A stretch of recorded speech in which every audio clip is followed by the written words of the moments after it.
मैं प्रतीक जैन आप सभी का फिर से स्वागत करता हूँ एंजल वन पर। आपने वो गाना तो सुना ही होगा, जिसका मुझे था इंतजार, वो घड़ी आ गई।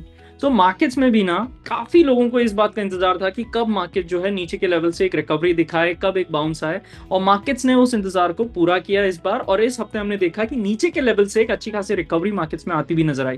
क्या यहाँ पे बॉटम बन चुका है? क्या मार्केट्स वापस नीचे की तरफ आएंगे या नहीं, ये तो हम वीडियो के अगले पार्ट्स में देखेंगे। डेटा को स्टडी करेंगे, समझेंगे क्या वो इंपॉर्टेंट लेवल्स रहने वाले हैं जिस पर आपको फोकस करना होगा।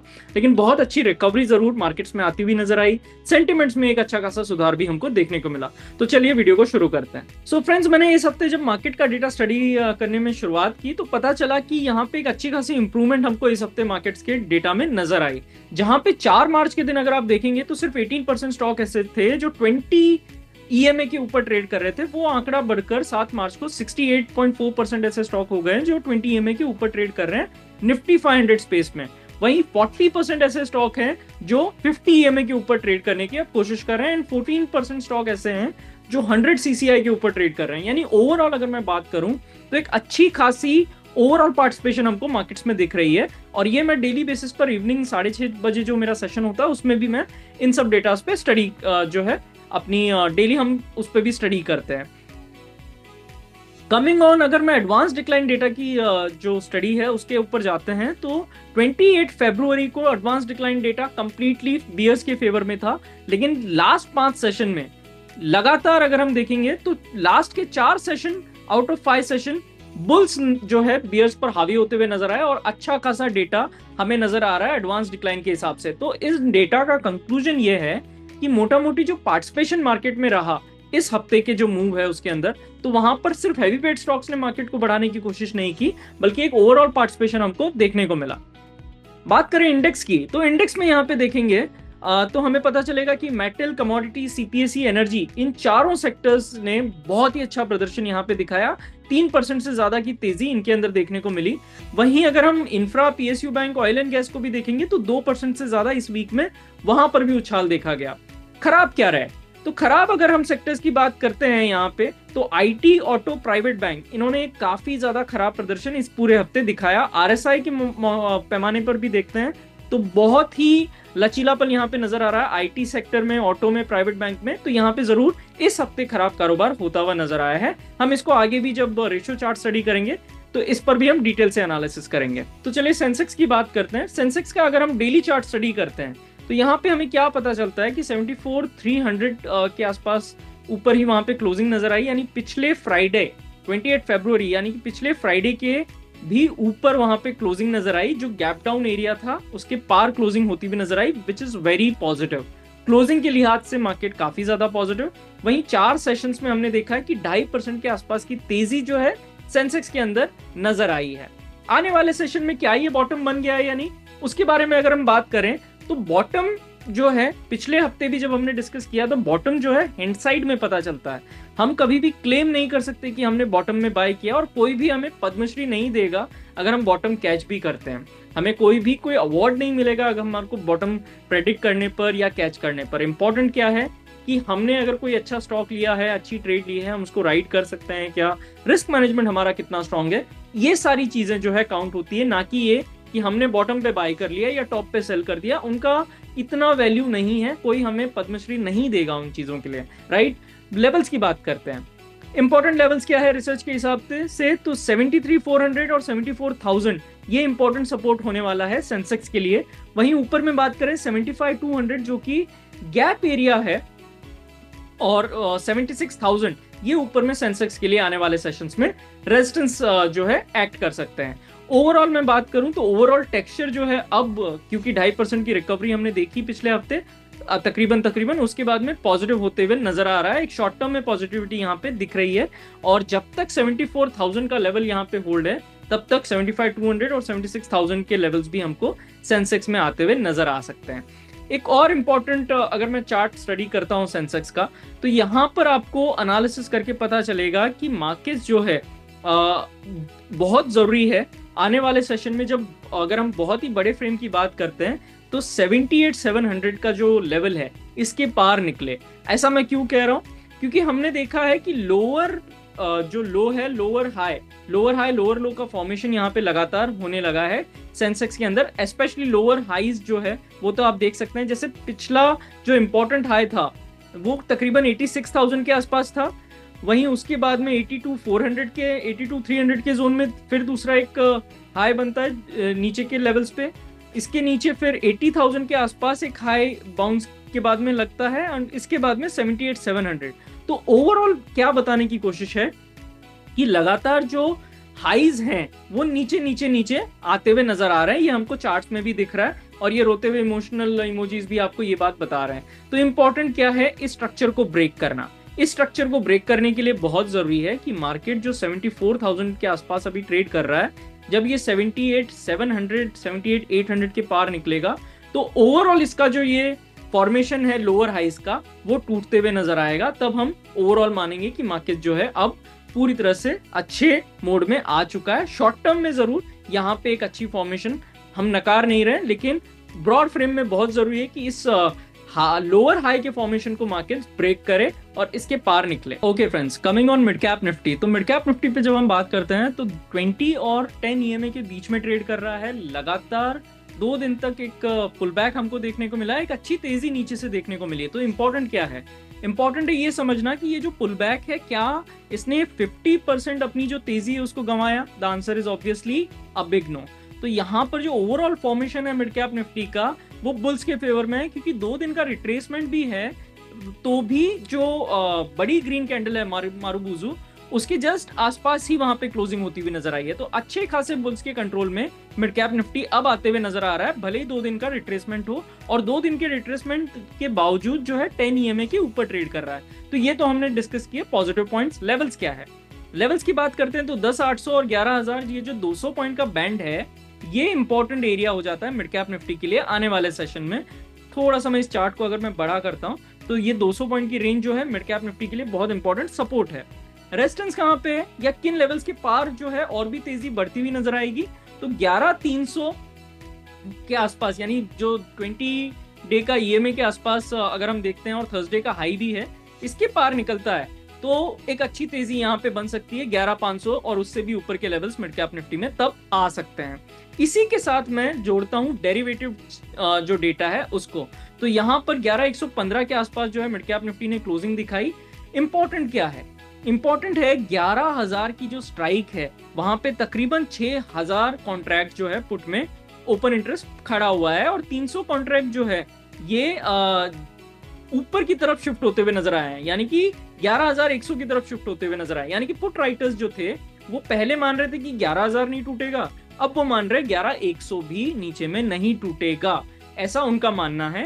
तो मोटा मोटी अगर मैं बात करता हूं तो 11,000 जो ये लेवल है इसको भी अगर मैं ऊपर कर देता हूं तो 11,100 के लेवल्स के नीचे जो है जो पुट राइटर्स है उनका मानना है कि इसके भी नीचे मिड कैप निफ्टी नहीं जाएगा। ऐसा मैं नहीं बोल रहा हूं, ऑप्शन चेन बता रही है। ऊपर में कहां रेजिस्टेंस है, 11,200 की जो स्ट्राइक है वहां पे 4,300 कॉन्ट्रैक्ट्स, और उसके बाद में 11,300 पर 2,600 प्लस कॉन्ट्रैक्ट्स खड़े हुए हैं। 11,200 पर जरूर एक अच्छी खासी राइटिंग हमको देखने को मिली है, पर यह भी एक क्वेश्चनेबल चीज है कि क्या जो लोग 11,000 पर थे उन्हीं लोगों ने यहां पर पोजीशंस बनाई हैं। That is something to ask, and that we will only know in this sessions ahead.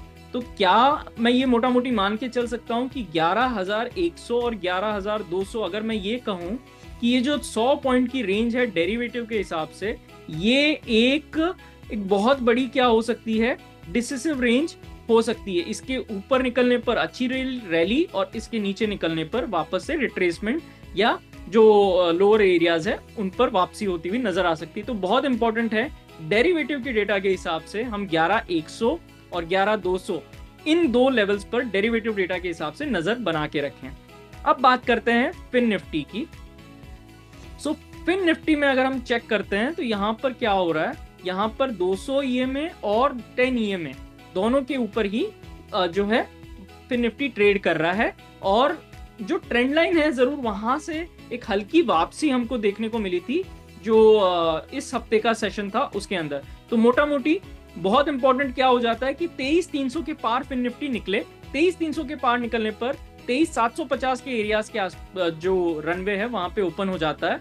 अगर ये फेल होता है तो नीचे में सपोर्ट कहां पे मिलेगा भाई? तो 22,950, 22,800 ये जो रेंज बनी है 150 पॉइंट की, इसके आसपास एक सपोर्ट यहाँ पे हो सकता है। फिर निफ्टी में एक खास बात ये भी है कि ये जो है लास्ट अगर हम देखते हैं तो बाजार ने पिछले अगर कुछ सेशंस में देखे तो फिन निफ्टी का सेटअप काफी ज्यादा अच्छा है, आउट परफॉर्मेंस यहाँ पे देखने को मिली है। एक और इंपॉर्टेंट चीज मुझे यहाँ पे दिखानी थी कि एक क्वेश्चन आता है कि बॉटम बन गया है क्या? तो बॉटम यहाँ पे एक निफ्टी का चार्ट मैंने आपके सामने रखा है। इसके अंदर क्या नजर आ रहा है कि एक बड़ी विक जो है हमें नजर आती है निफ्टी के निचले जोन में, लेकिन एक जो डाउनवर्ड स्लोपिंग चैनल यहाँ पे बनते हुए नजर आ रहा है। तो बहुत जरूरी है कि निफ्टी जो है 23,500 23,700 के पार निकले तो हम जरूर यहाँ पे कहेंगे कि एक अच्छा खासा बेस 22,000 पे बन गया। शॉर्ट टर्म में जरूर जो इस हफ्ते का मूव था ये काफी ज्यादा हेल्दी है, 22,000 के लेवल को एक अच्छा सपोर्ट बनाता जरूर है, पर बॉटम प्रेडिक्ट करना ये बहुत ज्यादा जल्दबाजी होगी। अब जैसा कि मैंने बात की थी कि हम अब स्टडी करते हैं रेशियो चार्ट्स को भी, तो यहाँ पर सबसे इंपॉर्टेंट जो सेक्टर्स आने वाले सेशन में हो सकते हैं वो उनमें से एक है मेटल सेक्टर, जो हमने पिछले हफ्ते भी बात की थी और लगातार मेरे इवनिंग के सेशंस जो है मंडे टू फ्राइडे उनमें भी मैंने बात की है कि मेटल जो है लगातार स्ट्रेंथ दिखा रहे हैं। मेटल्स के अंदर हमने देखा है कि मार्केट जब नीचे जा रहे थे इस जोन में तो भी मेटल्स के अंदर स्ट्रेंथ नजर आ रही थी। तो ये रिलेटिव स्ट्रेंथ जो है इसी को हमने देखा है कि मेटल में कंटिन्यू होती हुई नजर आ रही है, तो मेटल्स में जरूर फोकस होना चाहिए। इसके अलावा जो फाइनेंशियल सेक्टर है वो अच्छा परफॉर्म कर रहा है बैंक निफ्टी के भी कंपैरिजन में, तो फाइनेंशियल सेक्टर के अंदर भी एक फोकस जरूर होना चाहिए। एफएमसीजी जो है अपने दिसंबर 2024 यानी दिसंबर के लेवल्स के आसपास आते हुए वहां से एक डबल बॉटम जैसा फॉर्मेशन नजर आ रहा है। ये रेशियो चार्ट्स है, तो निफ्टी के कंपैरिजन में यहाँ पे एक बेस जैसा फॉर्म हो रहा है। क्या यहाँ पे कंटिन्यूटी आएगी या नहीं ये हमें देखने की बात होगी। जब तक लो होल्ड करता है तब तक फॉर्मेशन अच्छे ही नजर आ रहे हैं। खराब कौन सी चीज लग रही है? तो यहाँ पे आईटी सेक्टर हमने देखा है कि एक रिलेटिव डाउन मूव यहाँ पे दिखा रहा है, निफ्टी से भी ज्यादा खराब प्रदर्शन आईटी का नजर आ रहा है। तो एक अच्छी खासी वीकनेस हमने आईटी और उसी के साथ साथ रियल्टी सेक्टर में भी देखी है। ये दोनों ही सेक्टर निफ्टी के कंपैरिजन में खराब प्रदर्शन करते हुए नजर आ रहे हैं। तो इन दोनों सेक्टर में बहुत जरूरी है कि अगर कोई जो ग्रीन कैंडल या रिवर्सल का फॉर्म होने तक वेट करना चाहिए। एग्रेसिव पोजीशंस यहाँ पे तभी लेनी चाहिए जब एक अच्छा खासा रिवर्सल हमको आते हुए दिखाई दे, तभी इस तरह के जो सेक्टर्स हैं तब उनमें पार्टिसिपेट करना चाहिए। बात करें ऑयल मार्केट की, तो यूएस ऑयल अगर हम देखते हैं तो यहाँ पर जो है एक लगातार जो हमने पहले भी बात की थी कि 67 का जो लेवल है काफी क्रूशियल हो जाएगा। इसी लेवल के आसपास अब यहाँ पे ट्रेड हो रहा है। ब्रेकडाउन भी हमने देखा, स्लाइट पुल बैक हम देख रहे हैं यहाँ पे नीचे के लेवल से, लेकिन अब मोटा मोटी बहुत जरूरी है कि पुल बैक के साथ में ये जो क्रूड ऑयल है 70 के लेवल्स के पार निकले। बहुत जरूरी है कि इनके पार निकले तो यहाँ पे जरूर जो है क्रूड ऑयल के लिए एक स्लाइटली न्यूट्रल फॉर्मेशन होगा बेयरिश से। पर जब तक 70 के नीचे क्रूड ऑयल ट्रेड कर रहा है यहाँ पे प्रेशर जो है और भी ज्यादा बढ़ सकता है, स्पेशली अगर हम लोग 67-66 के लेवल के कंटिन्यू नीचे ट्रेड करते हैं तो यहाँ पे जो डाउन मूव है वो और भी गहरा सकता है क्रूड ऑयल में। तो क्रूड ऑयल के लिए जो ओवरऑल फॉर्मेशन है वो बेयरिश की तरफ इशारा करते हैं जब तक 70 के नीचे क्रूड ऑयल ट्रेड कर रहा है। बात करते हैं सिल्वर और गोल्ड की, तो यहाँ पे गोल्ड और सिल्वर में अगर हम देखते हैं तो सिल्वर के अंदर स्पेसिफिकली एक अच्छी फॉर्मेशन नजर आ रही है। मैं चार्ट को अगर जूम करके दिखाऊं तो एक बड़ा विक यहाँ पे फॉर्म हुआ है लास्ट ट्रेडिंग सेशन में, और एक रीटेस्ट जिस तरह से हम कह सकते हैं पुराने रेजिस्टेंस एरियाज को करके सिल्वर ने एक अच्छी मूव जो है लास्ट सेशन में दिखाई है। तो अच्छी फॉर्मेशन सिल्वर के अंदर हो रही है, एक बुलिश जैसा फॉर्मेशन यहाँ पे हो रहा है क्योंकि स्ट्रेंथ नजर आ रही है। इंपॉर्टेंट क्या है? इंपॉर्टेंट है कि 32-32.10 के एरियाज को सिल्वर होल्ड करे, और जब तक ये एरियाज होल्ड करते हैं तब तक सिल्वर जो है पहले 33 के एरियाज की तरफ जाने की कोशिश करेगा, 33, 33.5, और उसके पार निकलने पर हम लोग जो है और भी ऊपर के लेवल सिल्वर में एक्सपेक्ट कर सकते हैं जब तक 32 और 32.10 का लेवल नीचे में होल्ड कर रहा है। गोल्ड के अंदर क्या व्यू है? गोल्ड के अंदर देखिए कंसोलिडेशन के अंदर अब गोल्ड आ रहा है, एक बहुत अच्छा हेल्दी अपमूव गोल्ड में हमने देखा, और उसके बाद में लगातार 3 सेशन अगर हम देखते हैं, 4 सेशन, एक अच्छी खासी कंसोलिडेशन देखने को मिली। इंपॉर्टेंट एरियाज अगर हम मार्क करते हैं तो 2890, 2895 नीचे में बहुत इंपॉर्टेंट सपोर्ट है। ऊपर में 2930, 2935 ये एक इंपॉर्टेंट रेजिस्टेंस बनकर उभर रहा है। तो मोटा मोटी इन्हीं रेंज के अंदर जो है गोल्ड ट्रेड कर रहा है, $30-35 की रेंज के अंदर। और जैसे ये रेंज ब्रेकआउट होगी या ब्रेकडाउन होगी, हमको गोल्ड में एक अच्छा ट्रेडिंग मूव आने वाले सेशन में दिख सकता है। तो बहुत इंपॉर्टेंट है इन लेवल्स को मार्क करना और इन लेवल्स पे नजर बना के रखना।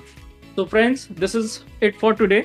और इसी के साथ साथ एक और इम्पॉर्टेंट बात कि अगर आपके कोई भी सवाल है, छोटे से छोटा, स्टॉक मार्केट के बारे में, टेक्निकल्स के बारे में, ऑप्शंस के बारे में, feel free to put them in comment box. एक कोट है, the one who ask question is a fool for a minute, but who don't ask a question remains a fool for life time.